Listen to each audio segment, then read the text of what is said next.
Brought you bye independence. कण कण में स्वाद, कण कण में भारत। कि आध्यात्मिक जगत में पाकिस्तान कोई वास्तविकता नहीं है।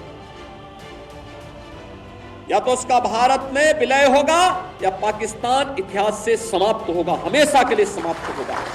1.5 करोड़ हिंदू किस तरीके से बांग्लादेश के अंदर आज चिल्ला चिल्ला करके अपने आप को, अपनी अस्मिता को बचाने के लिए गुहार लगा रहे हैं। भारत के अंदर भी इनके मुंह सिले में एक भी शब्द इनका नहीं निकल रहा है। सबसे भी कहने के लिए आया हूं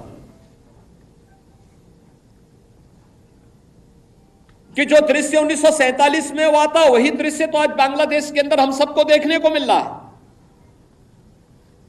1.5 करोड़ हिंदू किस तरीके से बांग्लादेश के अंदर आज चिल्ला चिल्ला करके अपने आप को, अपनी अस्मिता को बचाने के लिए गुहार लगा रहे हैं। और दुनिया के मुंह सिले हुए कथित सेकुलरिस्ट भारत के अंदर भी इनके मुंह सिले में एक भी शब्द इनका नहीं निकल रहा है, क्योंकि उनको भय है कि अगर इन निरीह कमजोर लोगों के इस पक्ष में इन्होंने आवाज निकाली तो इनका वोट बैंक खिसक जाएगा। वोट बैंक की चिंता है, लेकिन मानवीय संवेदना इनकी मर चुकी है।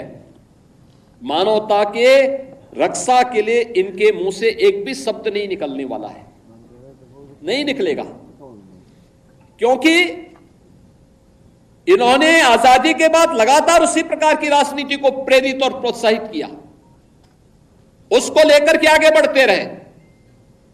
ये लगातार बांटो राज करो की उस राजनीति के तहत ये लोग देश के अंदर कार्य करते रहे। अंग्रेजों से सत्ता इन्होंने उस समय प्राप्त की।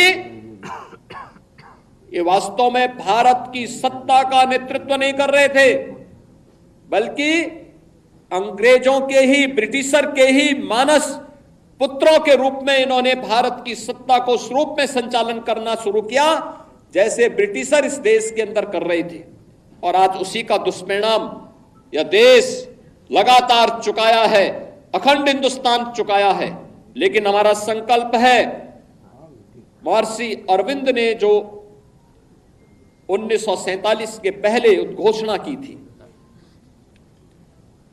आजादी की त्रास, देश की विभाजन की त्रासदी आजादी के मिलने के बाद अक्सर उन्होंने इस बारे में अपनी चिंता व्यक्त भी की। और उन्होंने इस बात को कहा था कि आध्यात्मिक जगत में पाकिस्तान कोई वास्तविकता नहीं है।